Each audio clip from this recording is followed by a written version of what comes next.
So I am constantly charging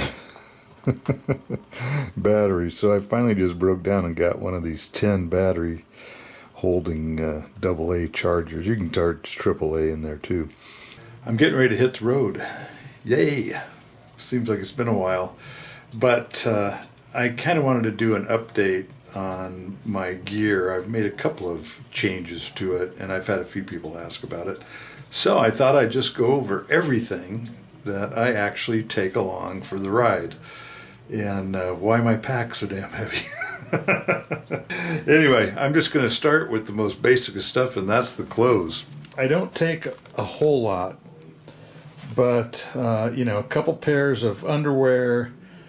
That is my neck gaiter, which I do really like having on the train. And it also doubles as a mask when masks used to be required. And then, a pair of socks. This hoodie as my Rico Abreu hoodie. It's pretty heavyweight hoodie. And this time of year, it hasn't warmed up enough, especially when you're going through mountains and whatnot. And I am headed west, so that could be an issue. I take an extra t-shirt along, an extra shirt, and a pair of jean shorts. So just kind of enough to have a complete change of clothes so that I can do laundry somewhere along the way.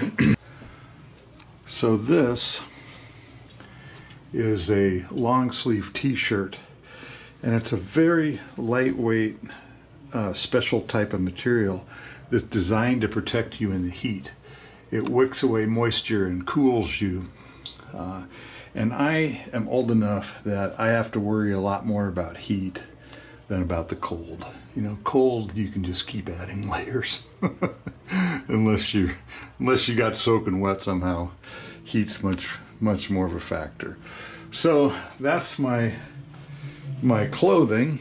I'm pretty sure I've shown how my sleeping pad blows up, but I'll show you how this works in case you haven't seen it. This thing comes with a separate bag, and just your basic, very lightweight inflatable pad. And the inflation bag simply works by trapping some air in it, and then you simply roll it up and then squeeze the air out of it into the sleeping mat. I'll call that good.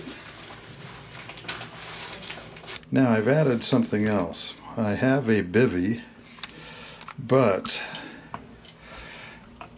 I invested in a new one. So this is an outdoor research helium bivvy. Very lightweight, comes in its own bag. But this one comes with a shock corded little tent post. And it lets you put this hoop into the bivvy so that you have an area by your head where it's raised, so you can use your cell phone or whatever while you happen to be laying there. What I like about this is it has mosquito netting so that you don't necessarily have to keep the end where your head is completely closed. You can leave it open, but yet close this netted area in if you want to.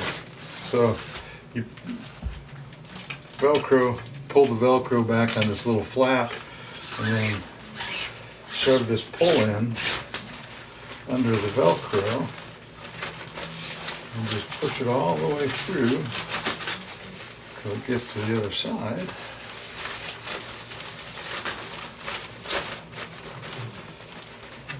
And then just pushes back into that end. You can see that goes back into the end right here. Velcro's back in place. And now I've got a hoop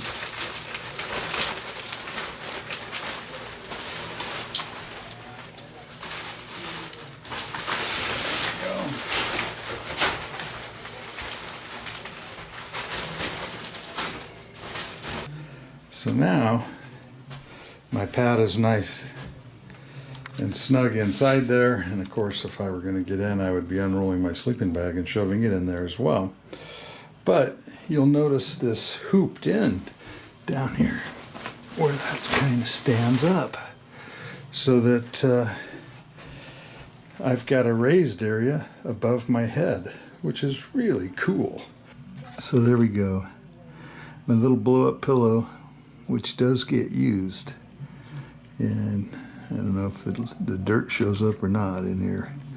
I don't use it that often because I forget that I have it. It's such a tiny, tiny little bag device that it's easy to forget. But anyway, that's handy when you want it, that's for sure. Hard to stay warm if you aren't dry. So I make it a priority to make sure I can cover up. So I use a very inexpensive rain suit from Walmart made by Frog Togs, and these things work. I think they're about 30 bucks. They're fairly lightweight. They compress into almost nothing. The problem with them is they are not very sturdy. So I've got holes in these things that I could, patch if I really decide I need to. But they don't last very long. This is my second pair of them. So when it's cold enough, or not hot anyway, I'll wear these one-piece coveralls. And it's really nice to be able to get off the train, strip those things off, and look like you maybe didn't just get off a train. But it keeps your clothes from getting as greasy as they otherwise would. But they're a little like the Frog Togs in that they aren't very durable. But I have trouble keeping, and my wife has sewn these once for me, keeping the ass end in these things. And you can tell I tend to lay on my right side, so that's the side that gets torn up the fastest. But I'll keep using these for a while yet before I give up on them. But this is my second pair of these. So they're a little like the Frog Togs. Some of the stuff you have to consider is kind of being disposable. And these things don't weigh that much. So they're lightweight, they work, but like the Frog Togs, they're lightweight, they work, but they don't last. Anyway, so that's kind of my personal protection. For water, I have a tarp. It's a little heavier duty than I would like, but it seems like when you get the color you want, and I wanted that black color, it's thicker than the blue tarps. So it's a little bit heavier duty. And then I have a special waterproof bag. You put your stuff in and then the top rolls down and snaps, or buckles rather. But this is a really nice waterproof bag, and I use that when I want to keep my camera gear handy but dry and it's raining or something. I can put it all in that and rest assured that it won't get soaking wet. And then the last thing that I do protecting my stuff is just good old garbage bags. I use 2 garbage bags, and one covers the pack entirely and the other one will cover anything else I want, including me. But and there is my sleeping bag, mummy style Teton Sports 0 degree mummy bag, and it's been great. I love that thing. Okay, well, you got to eat on the road. So here's the stuff that I take, and because I'm diabetic, I tend to stick to low carb stuff. And the funny thing about low carb eating, you don't get as hungry after you eat as when you eat high carb stuff. That's why you always get hungry after a meal at a Chinese restaurant. If you don't eat the rice, you don't get hungry again. It raises your blood sugar, and then when your blood sugar goes down, it makes you hungry. So this kind of stuff, starting with some sugar-free jerky. Then I take cheese sticks. They're supposed to be refrigerated, but I don't know. They just seem to deteriorate a little bit. It's not like it's not like meat or something. So anyway, I don't worry about it too much. I'll eat them up over the course of a few days, and they stay pretty good. And then I usually get Jack Link's, has some smaller sized beef sticks, but Walmart was out of them, so I just grabbed a bunch of Slim Jims. And then I take a bag of mixed nuts. That's a 16-ounce bag, and I put this stuff into storage bag so that it's easier rather than having a can or something like that along. And then one of the key things for me is this Slim Fast Keto meal shake. So I'll make one of those in the morning, and basically all I do is put 8 ounces of water into my little water container, and this container also has a special straw for purifying water. So anyway, I'll put 8 ounces in there, a couple scoops of the powder that's in there, and it makes a great milkshake for breakfast, and that really satisfies me for a long time throughout the day. So it's been good stuff. And then of course my handy dandy water jug, which I've managed to hang on to this one for a while. We'll see how long.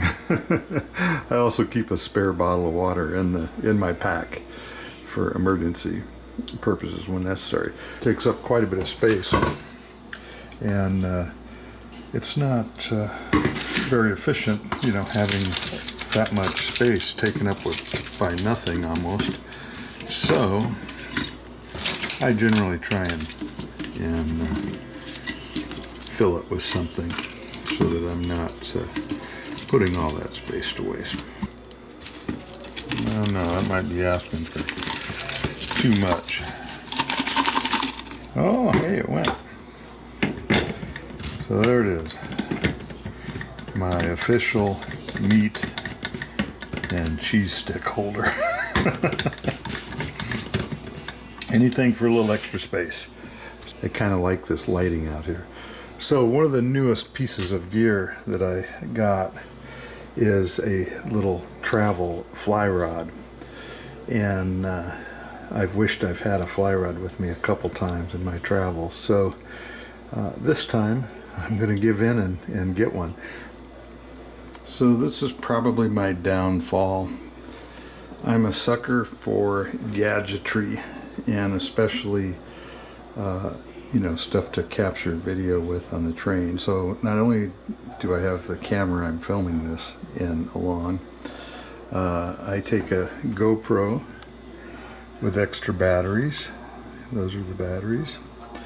I also take along a miniature computer, a Raspberry Pi, and I use that to back up data off of my little cards that go in the cameras, and that way I hope to reduce my risk of losing footage. And then of course my cell phone, and then all of the chargers. Then I have a scanner, which is my go-to device right here. This is something new that I'm trying out, and I think I actually like it. This is a Baofeng something or other. I forget which model. UV5R. So UV5R, it's a handheld two-way radio. The nice thing about the scanner, you can just put it on railroad band and it picks up most any traffic in the area. But if you know the frequencies, and usually you can look them up on the internet, you can also program 2 frequencies into the radio. And it's kind of handy in that you could talk to somebody if you had to over it, but it's kind of nice too. You don't have conversations outside the frequencies you want to listen to popping in. So like I say, I'm trying it out anyway. And then my drone, which I love that thing, but it's got 3 batteries and then a charger, and it's got the controller in there. And I use a lot of rechargeable batteries, so I got this dozen battery holder. I think it's a dozen, or maybe it's 10, or 8, I guess it is. Anyway, it's USB powered, kind of a nice device to have. But anyway, that all, I do my best to pack that all into one bag or a couple pockets on my pack. But it adds weight and takes up space, and I would have plenty of room in my pack left over for trying to take all of this stuff along. But I do use it, so we'll see. But anyway, that when you hear me talk about a pack that weighs 40 pounds or 35 pounds, whatever it's going to end up weighing this trip, a good chunk of that is right there. My food and this actually add up to significant weight, believe it or not. So yeah, there we go. All the fun stuff. I'm a nerd. What can I say? Forgot I needed to charge up my solar battery pack before I go. That thing is really cool. I don't know how many times it'll charge a phone. I forgot how many amp hours that thing holds. But anyway, it's definitely a great thing to have along on the road. Just lay it out in the sun and it'll pick up a phone's worth of charge and I think about an hour, maybe even less, I'm not sure. Okay, the last of the stuff. It doesn't take up all that much room. I spread these things out throughout my pack. So, well, first of all, let me start with my gloves, because they really aren't part of this display exactly, except somebody suggested I put grommets in my gloves and then hang them on the pack using one of these little key ring, I forget what you call these things, balins? Anyway, whatever the technical mountain climbing name is for them. So I can just hang that on my pack, and that way when I'm not wearing gloves I can clip them on there and reduce the chance of losing gloves, which I am famous for. If you look through my videos, you'll see that I go from really dirty, well-used gloves to suddenly new, clean gloves. Well, I've never worn a pair out, so when I have new gloves, it's because I left a pair behind or they fell off my pack or something. As far as I'm concerned, you can never have enough flashlights, and they're always not where you want them, so I spread flashlights all over the place in my pack. And same with knives. Got a couple knives, 3 knives. This one's a bit more, meant to go on your belt, but it is so incredibly sharp. I don't want it coming out while I'm laying around in my sleeping bag or something, because it could cut you without you even feeling it. And then, a little portable pair of binoculars, which I always forget that I have. I've got some pepper spray just for dogs, but I've never had to use it. And then I take a pair of sunglasses and a case to put my regular glasses in. I don't wear glasses all that often anymore. I've gotten kind of used to not wearing them. I have astigmatism, so I can squint and see pretty well. And then a little first aid kit. And I also have one of these. I think I've got 2 of these. I'm missing one somewhere, I think. But these little tiny rolls of duct tape. And those are actually quite good for bad cuts. My wife literally needed stitches. Put that on a finger. I'm pretty sure she needed 5 or 6 stitches. Wrapped that around her finger and left it on there for a week. Gnarliest cut you ever saw. But a couple years later, you can't tell she got cut there. When you hate doctors, right? This little netting is a hood for mosquitoes. And that's kind of handy, especially if you're standing on a bank somewhere in Montana fishing and the mosquitoes are deciding to eat you alive. But anyway, that pretty much covers all of my stuff. A couple different ways to start fires, lighters, the scrapable flint thing, and this little deal is pretty cool. I've got to charge it up. This little bit of cordage tied to it actually burns, so you can use that as kindling. And you just hit the power button. I haven't charged this thing in well over a year, so it's probably dead, but I'll test it. Oh yeah. But you can see, man, that arc, arcs are very hot, so that would definitely start that cordage on fire, which then you could use to go ahead and get some real kindling going and along. But I will weigh myself tomorrow morning, and I will weigh myself with that pack on, and we're going to find out the starting point and the end point to both, because my pack's generally much lighter coming back because I've eaten the food that adds some weight to it, and I might have drinking the emergency water, or who knows. But anyway, all right, well, take care. It's going to be a little while before I get a chance to do any videos because I'm going to be out shooting the footage. So wish me luck, and I'll make some little posts along the way, just little updates as I head around the country. All right, take care, everybody.